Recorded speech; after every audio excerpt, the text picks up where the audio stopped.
Of old there was Sauron the Maya, whom the Sindar in Beleriand named Gorthar.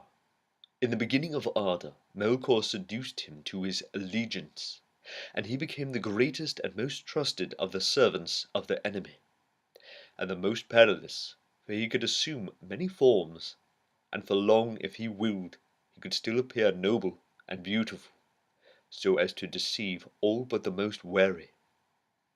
When Dagorlad was broken, and Morgoth overthrown, Sauron put on his fair hue again, and did obeisance to Eonwe, the herald of Manwe, and abjured all his evil deeds.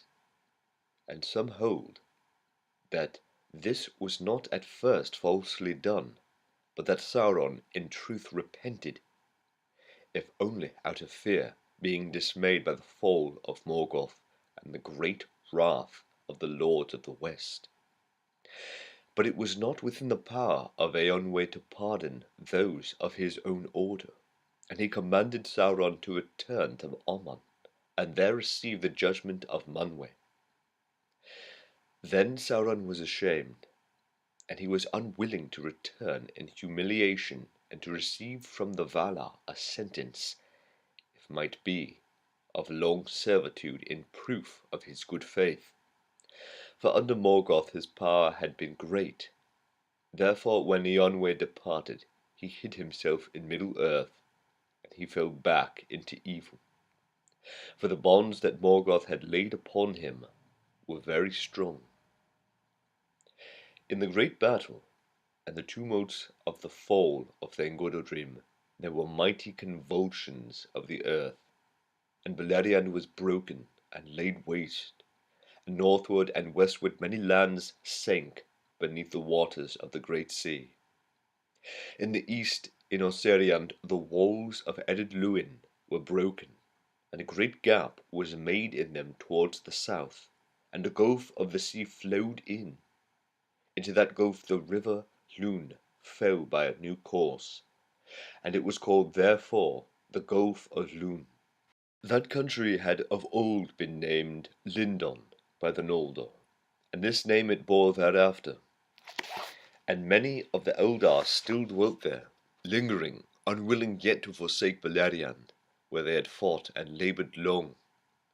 Gil-galad, son of Fingon, was their king, and with him was Elrond, half-elven, son of Eärendil, the mariner, and brother of Elros, first king of Numenor. Upon the shores of the Gulf of Lune the elves built their havens, and named them Mithlond, and there they held many ships, for the harbourage was good. From the grey havens the Eldar ever and anon set sail, fleeing from the darkness of the days of earth. For by the mercy of the Valar the firstborn could still follow the straight road, and return, if they would, to their kindred in Eressëa and Valinor beyond the encircling seas. Others of the Eldar there were who crossed the mountains of Ered Luin in that age and passed into the inner lands.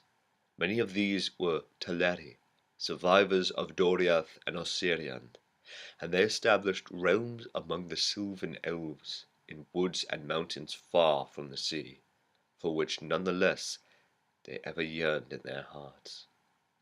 Only in Eregion, which men called Hollin, did elves and Noldorin race establish a lasting realm beyond the Ered Luin. Eregion was nigh to the great mansions of the dwarves that were named Khazad-dûm, but by the elves had Hodrond, and afterwards Moria. From Ost in Edhil, the city of the elves, the high road ran to the west gate of Khazad-dûm, for a friendship arose between the dwarves and the elves, such as has never elsewhere been, to the enrichment of both those peoples. In Eregion, the craftsmen of the Gwaith y Myrdain, the people of the jewelsmiths, surpassed in cunning all that have ever wrought, save only Fëanor himself, and indeed greatest in skill among them was Celebrimbor, son of Curufin, who was estranged from his father and remained in Nargothrond when Celegorm and Curufin were driven forth, as is told in the Quenta Silmarillion. Elsewhere in Middle-earth there was peace for many years, yet the lands were for the most part savage and desolate, save only where the people of Beleriand came. Many elves dwelt there indeed, as they had dwelt through the countless years, wandering free in the wide lands far from the sea. But they were Avari, to whom the deeds of Beleriand were but a rumour, and Valinor only a distant name. And in the south and in the furthest east men multiplied, and most of them turned to evil, for Sauron was at work. Seeing the desolation of the world, Sauron said in his heart that the Valar have overthrown Morgoth, and had again forgotten Middle-earth, and his pride grew apace. He looked with hatred on the Eldar, and he feared the men of Numenor, who came back at whiles in their ships to the shores of Middle-earth. But for long he dissembled his mind, and concealed the dark designs that he had shaped in his heart. Men he found the easiest to sway of all the peoples of the earth. But long he sought to persuade the elves to his service, for he knew that the firstborn had the great power, and he went far and wide among them, and his hue was still that of one both fair and wise. Only to Lindon he did not come, for Gil-galad and Elrond doubted him and his fair seeming, and though they knew not who in truth he was, they would not admit him to that land. But elsewhere the elves received him gladly, and few among them hearkened to the messengers from Lindon, bidding them beware, for Sauron took to himself the name of Annatar, the Lord of Gifts. And they had at first much profit from his friendship, and he said to them, Alas, for the weakness of the great. For a mighty king is Gil-galad, and wise in all lore is Master Elrond, and yet they will not aid me in my labours.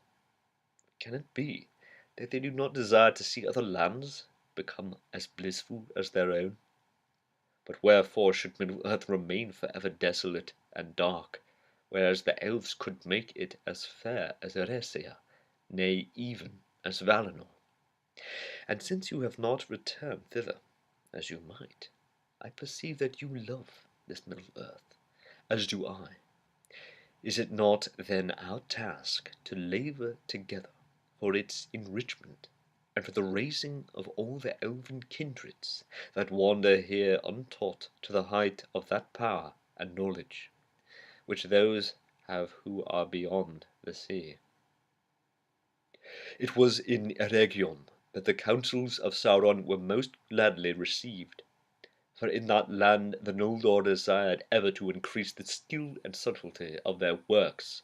Moreover, they were not at peace in their hearts, since they had refused to return into the West, and they desired both to stay in Middle-earth, which indeed they loved, and yet to enjoy the bliss of those that had departed.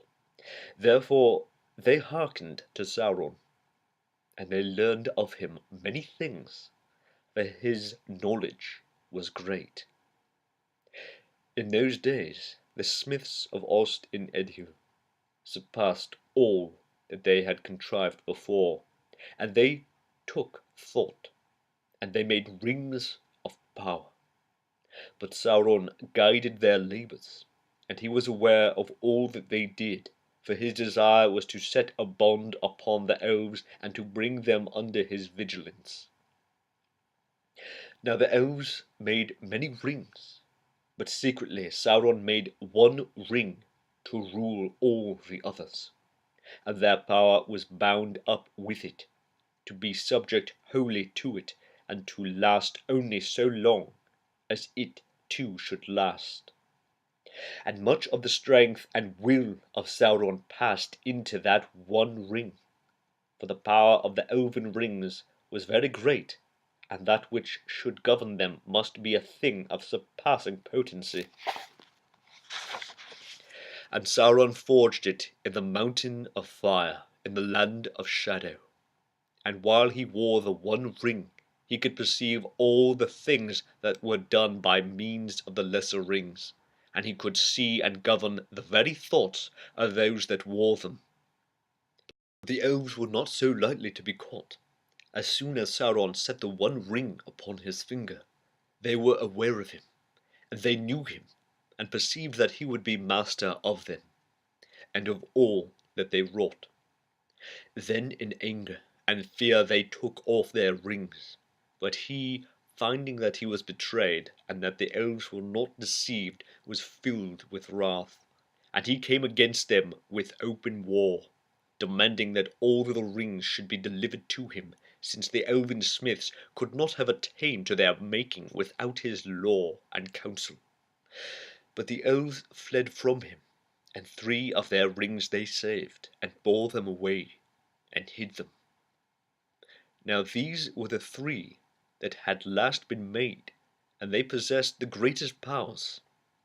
Narya, Nenya, and Vilya, they were named, the rings of fire, and of water, and of air, set with ruby, and adamant, and sapphire. And of all the elven rings Sauron most desired to possess them, for those who had them in their keeping could ward off the decays of time and postpone the weariness of the world.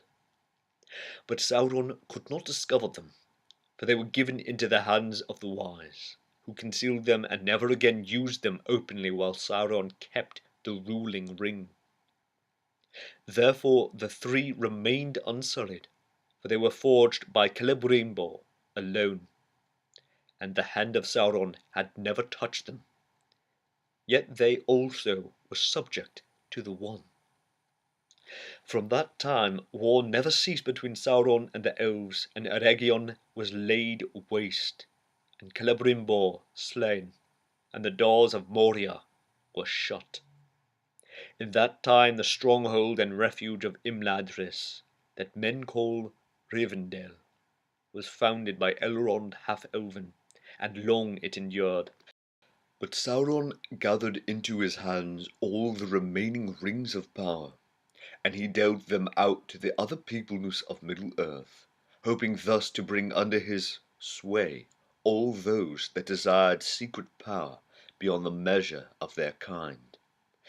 7 rings he gave to the dwarves, but to men he gave 9, for men proved in this matter as in others the readiest to his will. And all those rings that he governed he perverted the more easily since he had a part in their making, and they were accursed, and they betrayed in the end all those that used them. The dwarves indeed proved tough and hard to tame. They ill endure the domination of others, and the thoughts of their hearts are hard to fathom, nor can they be turned to shadows.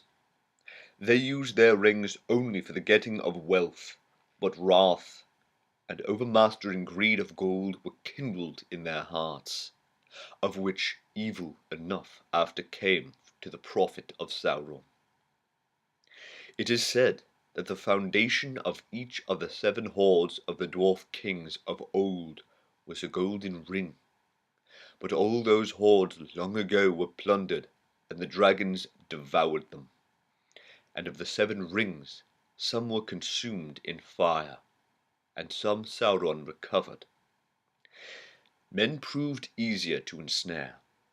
Those who used the 9 rings became mighty in their day, kings, sorcerers, and warriors of old. They obtained glory and great wealth, yet it turned to their undoing. They had, as it seemed, unending life, yet life became unendurable to them. They could walk, if they would, unseen by all eyes, in this world beneath the sun, and they could see things in worlds invisible to mortal men. But too often they beheld only the phantoms and delusions of Sauron. And one by one, sooner or later, according to their native strength, and to the good or evil of their wills in the beginning, they fell under the thraldom of the ring that they bore, and under the domination of the one which was Sauron's. And they became forever invisible save to him that wore the ruling ring, and they entered into the realm of shadows. The Nazgûl were they, the ring-wraiths, the enemy's most terrible servants. Darkness went with them, and they cried with the voices of death. Now Sauron's lust and pride increased until he knew no bounds, and he determined to make himself master of all things in Middle-earth, and to destroy the elves, and to compass, if he might, the downfall of Numenor. He brooked no freedom, nor any rivalry, and he named himself Lord of the Earth. A mask he still could wear, so that if he wished he might deceive the eyes of men, seeming to them wise and fair. But he ruled rather by force and fear, if they might avail. And those who perceived his shadow spreading over the world called him the Dark Lord, and named him the Enemy. And he gathered again under his government all the evil things of the days of Morgoth that remained on earth, or beneath it, and the orcs were at his command, and multiplied like flies. Thus the black years began, which the elves call the days of flight. In that time many of the elves of Middle-earth fled to Lindon, and thence over the seas never to return, and many were destroyed by Sauron and his servants. But in Lindon Gil-galad still maintained his power, and Sauron dared not as yet to pass the mountains of Edded-luin, nor to assail the havens, and Gil-galad was aided by the Numenorians. Elsewhere Sauron resigned, and those who would be free took refuge in the fastness of wood and mountain, and ever fear pursued them. In the east and south well nigh all men were under his dominion, and they grew strong in those days, and built many towns and walls of stone, and they were numerous and fierce in war, and armed with iron. To them Sauron was both king and god, and they feared him exceedingly, for he surrounded his abode with fire. Yet there came at length a stay in the onslaught of Sauron upon the west lands, for, as is told in the Akallabeth, he was challenged by the might of Numenor.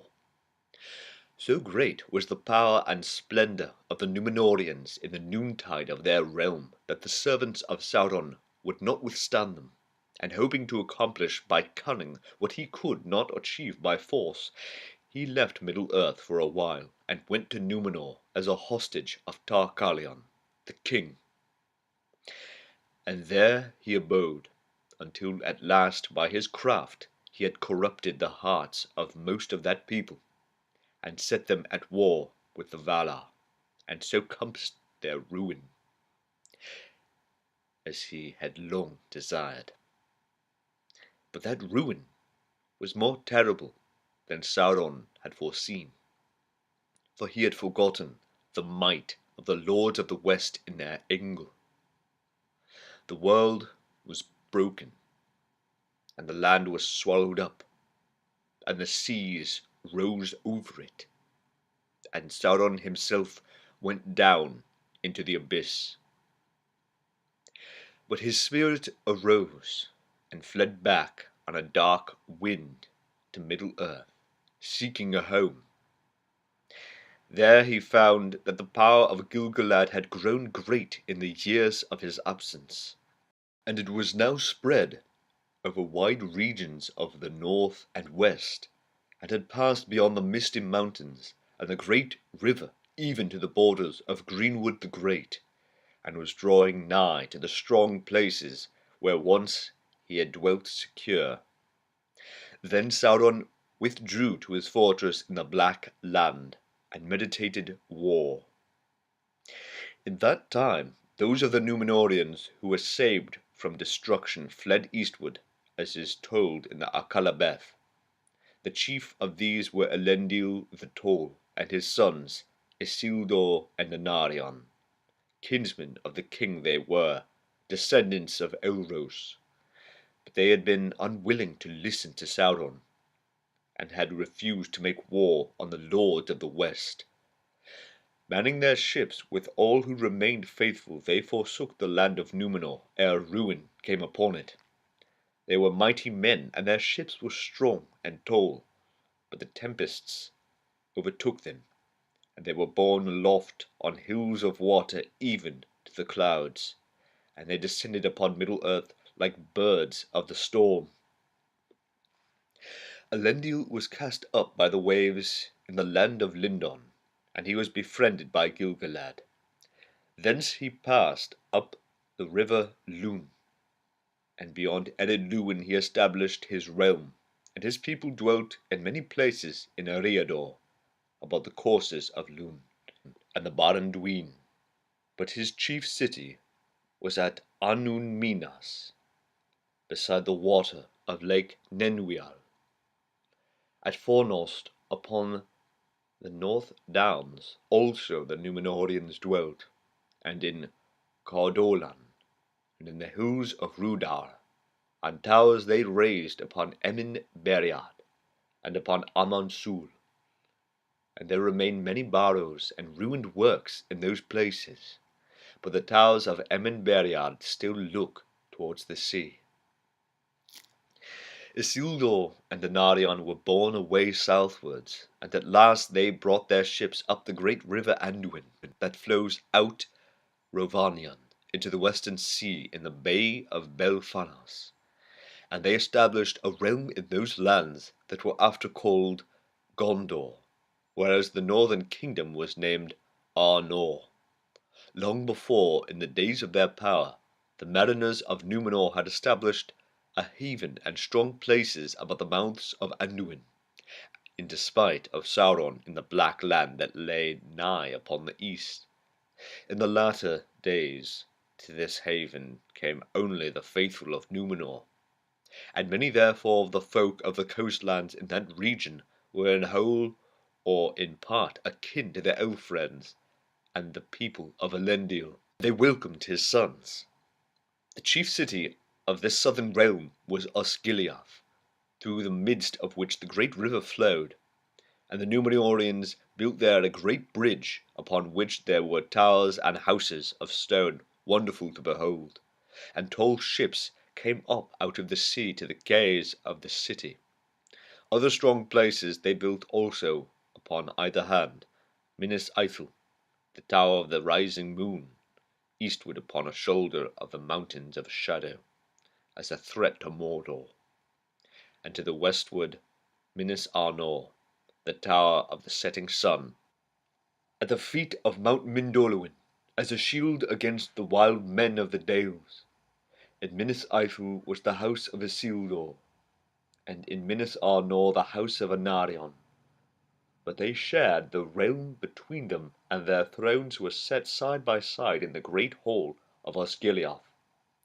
These were the chief dwellings of the Númenóreans in Gondor, but other works marvellous and strong they built in the land in the days of their power, at the Argonath, and at Aglarond, and at Erech, and in the circle of Angrenost, which men called Isengard. They made the pinnacle of Orthanc, of unbreakable stone. Many treasures and great heirlooms of virtue and wonder the exiles had brought from Numenor, and of these the most renowned were the 7 stones and the white tree. The white tree was grown from the fruit of Nimloth the fair, that stood in the courts of the king at Armenelos in Numenor, ere Sauron burned it. And Nimloth was in its turn descended from the tree of Tirion, that was an image of the eldest of the trees, white Telperion, which Yvonna caused to grow in the land of the Valar. The tree memorial of the Eldar and of the Light of Valinor, was planted in Minas Ithil, before the house of Isildur, since he it was that had saved the fruit from destruction. But the stones were divided. 3 Elendil took, and his sons each 2. Those of Elendil were set in towers upon Emin Beriad, and upon Amonsul, and in the city of Anuminas. But those of his sons were at Minas Ithil and Minas Anor, and at Orthanc, and in Osgiliath. Now these stones had this virtue, that those who looked therein might perceive in them things far off, whether in place or in time. For the most part they revealed only things near to another kindred stone, for the stones each called to each. But those who possessed great strength of will and of mind might learn to direct their gaze whither they would. Thus the Numenorians were aware of many things that their enemies wished to conceal, and little escaped their vigilance in the days of their might. It is said that the towers of Emin Beriad were not built indeed by the exiles of Numenor, but were raised by Dagorlad for Elendil, his friend, and the seeing stone of Emin Beriad was set in Elosterion, the tallest of the towers. Thither Elendil would repair, and thence he would gaze out over the sundering seas when the yearning of exile was upon him. And it is believed that thus he would at whiles see far away even the tower of Avalone upon Eresia, where the master stone abode, and yet abides. These stones were gifts of the Eldar to Amandil, father of Elendil, for the comfort of the faithful of Numenor in their dark days, when the elves might come no longer to that land under the shadow of Sauron. They were called the Palantiri, those that watch from afar. But all those that were brought to Middle-earth long ago were lost. Thus the exiles of Numenor established their realms in Arnor and in Gondor. But ere many years had passed, it became manifest that their enemy, Sauron, had also returned. He came in secret, as has been told, to his ancient kingdom of Mordor, beyond the Ethel Duath and the mountains of Shadow. And that country marched with Gondor upon the east. There above the valley of Gorgoroth was built his fortress vast and strong, Barad-dûr, the Dark Tower. And there was a fiery mountain in that land that the elves named Orodruin. Indeed, for that reason Sauron had set there his dwelling long before, for he used the fire that welled there from the heart of the earth in his sorceries and in his forging. And in the midst of the land of Mordor he had fashioned the ruling ring. There now he brooded in the dark until he had wrought for himself a new shape. And it was terrible, for his fair semblance had departed for ever when he was cast into the abyss at the drowning of Numenor. He took up again the great ring and clothed himself in power, and the malice of the eye of Sauron few even of the great among the elves and men could endure. Now Sauron prepared war against the Eldar and the men of Westernesse, and the fires of the mountain were wakened again. Wherefore, seeing the smoke of Orodruin from afar, and perceiving that Sauron had returned, the Numenorians named that mountain anew Amon Amarth, which is Mount Doom. And Sauron gathered to him great strength of his servants out of the east and the south, and among them were not a few of the high race of Numenor. For in those days of the sojourn of Sauron in that land the hearts of well nigh all its people had been turned towards darkness. Therefore many of those who sailed east in that time and made fortresses and dwellings upon the coasts were already bent to his will, and they served him still gladly in Middle-earth. But because of the power of Gil-galad these renegades lords, both mighty and evil, for the most part took up their abodes in the southlands far away. Yet two there were, Herimor and Fuinor, who rose to power among the Haradrim, a great and cruel people that dwelt in the wide lands south of Mordor, beyond the mouths of Anduin. When therefore Sauron saw his time, he came with great force against the new realm of Gondor, and he took Minas Ithil, and he destroyed the white tree of Isildur that grew there. But Isildur escaped, and taking with him a seedling of the tree, he went with his wife and his sons by ship down the river, and they sailed from the mouths of Anduin seeking Elendil. Meanwhile Anarion held Osgiliath against the enemy, and for that time drove him back to the mountains. But Sauron gathered his strength again, and Anarion knew that unless help should come, his kingdom would not long stand. Now Elendil and Gil-galad took counsel together, for they perceived that Sauron would grow too strong and would overcome all his enemies one by one, if they did not unite against him. Therefore they made that league which is called the Last Alliance, and they marched east into Middle-earth, gathering a great host of elves and men, and they halted for a while at Imladris. It is said that the host that was there assembled was fairer and more splendid in arms than any that has since been seen in Middle-earth, and none greater has been mustered since the host of the Valar went against Dagorlad. From Imladris they crossed the misty mountains by many passes, and marched down the river Anduin, and so came at last upon the host of Sauron on Dagorlad, the battle plain, which lies before the gate of the Black Land. All living things were divided in that day, and some of every kind, even of beasts and birds, were found in either host, save the elves only. They alone were undivided, and followed Gil-galad. Of the dwarves few fought upon either side, but the kindred of Durin of Moria fought against Sauron. The host of Gil-galad and Elendil had the victory, for the might of the elves was still great in those days, and the Numenorians were strong and tall, and terrible in their wrath. Against Aeglos, the spear of Gil-galad, none could stand, and the sword of Elendil filled orcs and men with fear, for it shone with the light of the sun and of the moon, and it was named Narsil. Then Gil-galad and Elendil passed into Mordor and encompassed the stronghold of Sauron, and they laid siege to it for 7 years, and suffered grievous loss by fire and by the darts and bolts of the enemy. And Sauron sent many sorties against them. There in the valley of Gorgoroth, Anarion, son of Elendil, was slain, and many others. But at the last the siege was so strait that Sauron himself came forth, and he wrestled with Gil-galad and Elendil, and they both were slain, and the sword of Elendil broke under him as he fell. But Sauron also was thrown down, and with the hilt shard of Narsil Isildur cut the ruling ring from the hand of Sauron, and took it for his own. Then Sauron was for that time vanquished, and he forsook his body, and his spirit fled far away, and hid in waste places, and he took no visible shape again for many long years.